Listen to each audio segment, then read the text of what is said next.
Good morning and welcome to San Diego People. I'm Alan Detton. There are hundreds of volunteers that make up the San Diego Sheriff's Volunteer Patrol. They include reserve deputies, chaplains, senior patrol members, explorers, search and rescue, dive teams, mounted units, and an off-road team. Last year alone, volunteers contributed more than 1 million hours to our community and saved taxpayers a lot of money. Today on San Diego People, we'll discuss their contributions with Sheriff Bill Gore. Plus, we'll also look at the equipment and teams and the resources used by the San Diego Sheriff's Department. And we'll talk with several volunteers about what they do and why they do it. But first, we want to introduce you to Sheriff Bill Gore, who joins us this morning in studio. Sheriff, thanks for being with us. Alan, it's a pleasure to be here. Thanks for doing this story on all these amazing people. Yeah, they are amazing for sure. Volunteers, how many do you have, and what type of areas do people volunteer for? We have over 900. When you look at all the different entities you just itemized, from search and rescue to our reserve deputies to explorer scouts, our senior volunteer patrol. These are people who are out there every day donating their time, making San Diego County a better place to live. We've had some really high-profile searches in San Diego County, and this has been the search and rescue team, all volunteers out there conducting these searches. They're just tremendous. You said 1 million hours. If we had to pay these people, I guarantee you the county couldn't afford it. We're saving every year millions of dollars. Now, when we talk about search and rescue and dive, I'm sure they are utilized quite often, because often, as we saw the other day, people get turned up missing, or they're potentially in the water, and there's situations where they may drown. So search and rescue and dive are vital to your department, aren't they? Clearly, our dive teams, we have a volunteer mounted patrol that can get into areas in the backcountry and do searches for us.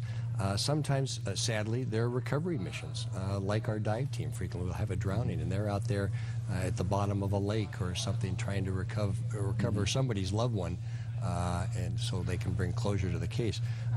They're all over the county, up in the mountains, in the desert, they're on the coast, you name it, they're there. And they do a great job. You know, and I didn't realize this, but the volunteers range in a wide age group, because you have teen volunteers and you have senior volunteers, right? We have 16, 17-year-old explorer volunteers, and I think our oldest senior volunteer is 89 years old. How about that? Still out there helping going us. Strong, huh? You know, I think that a lot of people don't realize the valuable service these people provide. Do things that we as a law enforcement agency wouldn't have time to do. The YANA program, You're Not Alone. This is a program that goes out and checks on seniors. They sign up for this program, and they'll make patrol and stop by their house every 2 to 3 days just to make sure they're okay. Seniors living by themselves. Now, you mentioned the various entities that they're involved in. What about training? And I know that would vary depending on what they want to volunteer for. How do they go about that, and how do they get up to speed? It's interesting you bring it up. We're right in the middle of a senior volunteer academy right now. It's a 2-week course, 8 hours a day, 5 days a week for 2 weeks, and it gives them the basics: how to work the radio, the different programs we're involved in as a sheriff's department they would be involved in as senior volunteers. Now, our search and rescue, a lot more extensive training. It's a 4-month program that during the night after their working hours, and about 250 hours total of training there. Now, there are specialties within search and rescue that would require more training. So it's quite an elaborate organization we put together. I can imagine. So they play such a big role, and they are, in fact, as you said, cost-saving to our community, aren't they? I mean, they save, I guess, a lot of money. Absolutely. Taxpayer money. Absolutely. If we were just paying all these highly trained people minimum wage, it would be a great expense, millions and millions of dollars to the county. And what's even more important than the money we're saving, which is always nice, and especially in these difficult fiscal times, but they can bring to the searches, to their whatever they're doing, whether it's a dive team or an off-road team out in the Borrego Desert, is an expertise that we would not have the time or probably the ability to develop. But these people can really become experts in their particular area, and they give us such a level of expertise in the Sheriff's Department we wouldn't otherwise have. Is there generally a waiting list for people who want to volunteer, or are you fully staffed up to par now when it comes to? We'll take all the people that want to volunteer. We can always grow our senior volunteer patrol. Search and rescue is always looking for people. Now, you might be in between a class. You might have to wait a few months till we start another training class. But if you have the desire to volunteer and kind of give back to the citizens of San Diego County, we'll find a place for you. I guarantee it. So if someone wants to volunteer, how do they go about it? What do they do? Contact the Sheriff's Department, our main number, and we will get you brochures. Come down. Go into any one of our stations in Vista, San Marcos, Santee, Poway, Imperial Beach, Lemon Grove. You name it, just drop in, and somebody in that station will be more than happy to talk to you about how you volunteer with the Sheriff's Department. They'll have brochures for you, and we'd like to see you get involved. And if you do volunteer and you are accepted, and let's say there's a situation where there is a search and rescue, how are they contacted? By phone, by email? What's the standard procedure? Another statistic there. Last year, we had 125 call-outs. So that's a little over, 2 call-outs a week for these search and rescue people. And it's not usually at 6 o'clock. A lot of times it's 2 in the morning, 4 in the morning, and we realize that sometimes you're not available. You might be out of town. But that's when it happens. And you'll be a telephone call out, and they'll tell you where to go. And we have people that bring the equipment, and these volunteers also drive their own vehicles out there. They give us hundreds of thousands of miles a year in their own vehicles responding to these searches. And a good many of these volunteers, I guess, also hold down a regular job, don't they? I know some of them obviously are retired, like the seniors, but many of them hold down other jobs as well. I would say most of our search and rescue people are also fully employed in other areas. The leader of our search and rescue team, Commander Chris Van Gorder, I like to joke with him about having the little day job he's got. He's president and CEO of Scripps Hospital. So he got his hands full right there. Huh? That's right. And in addition to that, though, he managed to find 1,000 hours every year to donate to the Sheriff's Department. Just amazing. He got the Volunteer of the Year award by the county here. How long has this program been going on? Well, we've had volunteers in the Sheriff's Department for probably 30, 40 years. We just keep improving it and building it, adding new entities as the need arises. From the standpoint of staffing, what would you say is the biggest area of need that you're constantly in wanting volunteers? Search and rescue is probably one of our biggest areas. Senior Volunteer Patrol is probably our largest entity. They have probably about 500-600 people working in the Senior Volunteer Patrol. Search and rescue, we had about 150. That's pretty demanding work we're doing out, as we saw recently in the Borrego Desert and the Bud Caves out there. We had people out there went day after day after day trying to find that lost hiker. And how are teens used in the volunteer? The Explorers, Explorer program, which is a great training program for future deputy sheriffs, as a matter of fact. I work with a lot of people in the Sheriff's Department, some of our command staff that started out in the Explorer program at their high school, and we get them involved in parades, in helping out around the different stations in the Sheriff's Department. Like I say, if people have a desire to volunteer their time and work with the Sheriff's Department, we'll find a place for them. And I can see where they could learn a lot by doing that through the course of volunteering, especially as a teenager who may have law enforcement in the back of their mind as a career down the road. It's great exposure. It's great. It lets you know if that is the career you really want to follow, and plus you're just surrounded by some great people. Sure. I've been, in my 42-year career, I think that's what keeps me coming to work every day, is the caliber of people you get to work with every day in the Sheriff's Department. They are just the best. All right, Sheriff Gore, we're going to continue our conversation, and we're going to take it outside and talk to some of the volunteers and also see some of the various entities that we talked about here. Great people out there. All right. Coming up next on San Diego People, as I said, we go outside, we check out the wide variety of equipment and resources used by the Sheriff's Department. We'll be right back. And welcome back to San Diego People. We decided to bring the second half of the show outside today, actually, for a good reason. Of course, we're talking about all the volunteers who give their time and efforts at the San Diego County Sheriff's Department, and there are a bunch of them, 900, as Sheriff Gore said a minute ago, in fact, and they do so many different things, and we want to talk specifically about the search and rescue that you're going to be looking at right here in just a minute. We have some folks with us, so let me get your name. Rich Medhurst. Rich? Pam Medhurst. Pam? E.R. Braun. Dave Toth. Okay, all you guys are all involved search and rescue strictly. You volunteer a lot of time and a lot of effort. Tell me a little bit about, you got the Beagles here. They belong to you, right? Yes, I actually, Pam trains them, and she is the canine handler. I'm not, so I don't try and train them. How many hours would you say you put in volunteering on an annual basis? This past year it was over 700 hours. 700 hours. And give me an idea of some of the searches that you're involved with. Anytime there's a missing person, we get a call. If a child is... Anytime a child goes missing, we get a call right away. Now, you were involved with the Danielle Van Dam case, were you? That was my first search, yeah, when I just joined. When you just joined. And in fact, you decided to name one of your beagles after that. And let's get a shot of these animals and tell us specifically. I know they obviously have a great nose for tracking, but how, I didn't realize that if you didn't have like a piece of material or a cloth from the person who's missing, you can still track them through footprints even. We can use a footprint, we can go off a car seat, we can do a hard object like glasses or a glasses case. So anything that the person has touched, I can use. And yes, these are my beagles, but we also have some other great dogs in our canine unit, Goldens and Labs and a bunch of dedicated handlers. So beagles are only one of the types of dogs that we have. Now, what motivated you to get actively involved as a volunteer with the Sheriff's Department? I'm a ham radio operator, and I was originally approached by one of our reserve captains saying that I should be in SAR because I had the radio skills. And I started doing that, and I've become very addicted. And just like Pam, I did about 700 hours last year. Wow, that's great. You guys it's just amazing. When the beagles aren't out on a search and rescue effort, what do you do with them? We just have a regular doggy day. Go to the beach or go for a walk and sleep on the couch.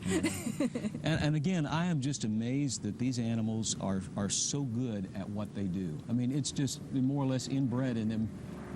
Years and years of their lineage, right? Exactly.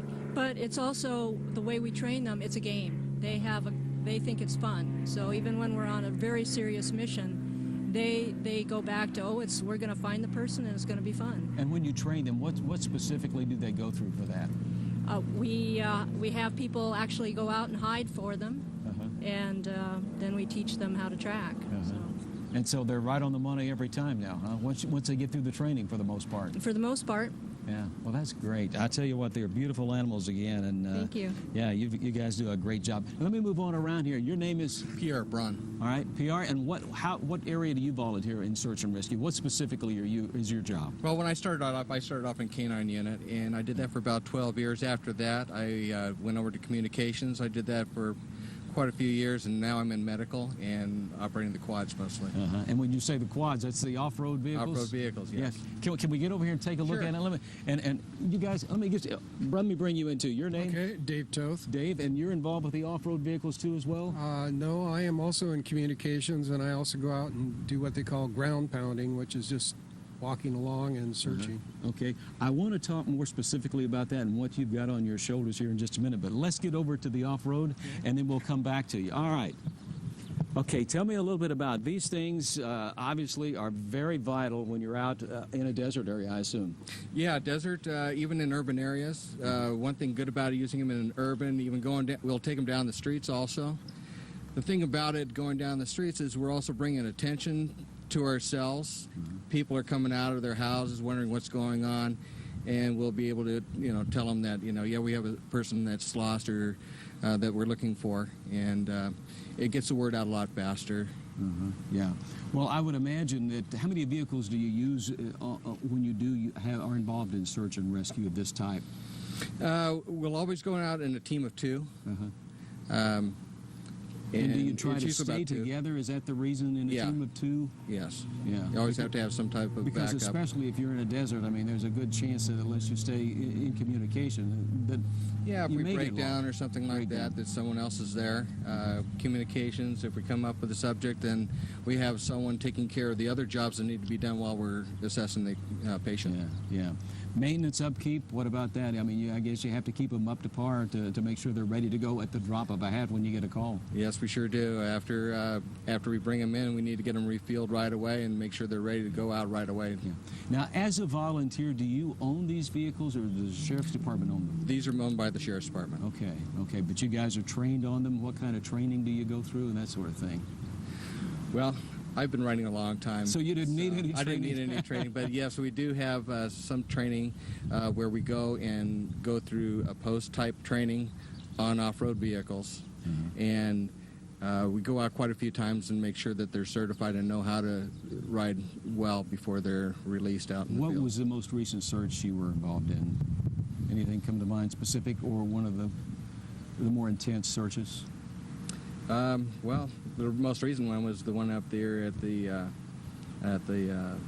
in the Badlands for the recent for the gentleman in the cave. Yeah. Yes, the cave. Yeah. We're out there on that one. Okay. Yeah. Well, I tell you what, you do a great job, and I'm going to move on around to some of the other guys. Another gentleman over here, I believe we have that we're going to talk to, and he has a heavy-looking backpack with a lot of radios, two-way. And tell me what you use and how you use these. Well, the backpack has medical gear and helmet and climbing, but the stuff we need right away we have up here, the GPS unit for tracking our location, the radio for communicating. Also have a small telescope, an extra cell phone, and the pack is notepad for taking notes, and also compass and flashlight and other stuff that I need to have available immediately for use. So you come fully equipped and ready to go when you get that phone call then? Yes, we do. Okay. And when you said the backpack, you've got all kinds of medical things in there in case of some of the other volunteers get injured, or the person you're looking for needs medical attention?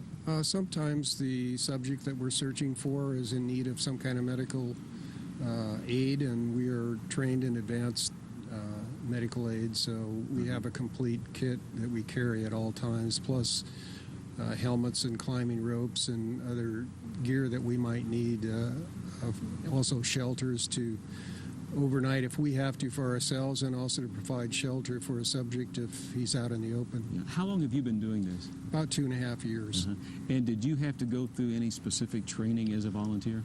Yes, for search and rescue you go through the academy, which is about 4.5 months of intensive training. Starts with about 6 weeks or more of medical training, and then you go into all of the various skills that are needed, tracking, navigating, climbing, handling evidence, how to conduct a search, which is obvious. We also have a component of urban searches, which is going out like after an earthquake and moving buildings around and looking for survivors. So it's a pretty complete course that we go through, and I feel very well trained when we're finished with it. I can imagine, and you do a great job, I'm sure all of you do. But we're not through yet. We've got some more volunteers with the Sheriff's Department we want to talk to in just a minute and find out their specific roles when they're called upon in an emergency situation. Stay with us. We've got more San Diego People in just a minute. We'll be right back. And welcome back to San Diego People. Of course, today we're talking with all the volunteers at the San Diego Sheriff's Department. There are a good many of various entities that they work with, and we've got the dive team guys with us today, and we want to get their names and then talk about specifically what they do and how many hours they put in and how you go about being a member of the volunteer dive team. Let me start on this side first. Actually, my name is Sergeant Rick Turvey. I'm the coordinator for all the reserves, the senior volunteers, as well as the chaplains for our department. We have about 700 people involved in that group. And just a couple of my guys here are in the dive recovery team, as well as a couple of my people from the off-road enforcement team are here. But these two guys are the ones that put on the suits, they go under the water, and they recover everything. So you oversee a pretty big staff then? I do, and I do. As a matter of fact, right now we have a senior volunteer academy going on that I just left from doing our EVOC, and we've got 25 people in that academy, and they'll be in there for another week and a half. Sounds like it's going great then. It is. Yeah. Wonderful. Yeah, let me get your name. Lance Cohen. Lance? Dave Alexander. All right, Lance and Dave, you guys are volunteers at Dive Team. Do you have other jobs during the day, or is this pretty much what you do full time? That's right. During the day, I'm a chiropractor. I practice in La Jolla. And then the Sheriff Reserve dive team is something that I do on the side to give back to the community and help stay involved. And what about you? I've been a fireman for the City of El Cajon Fire Department for the past 26 years. So dive team's kind of secondary, but I'm sure you obviously enjoy doing it. How did you get involved? What motivated you to get involved with the dive team?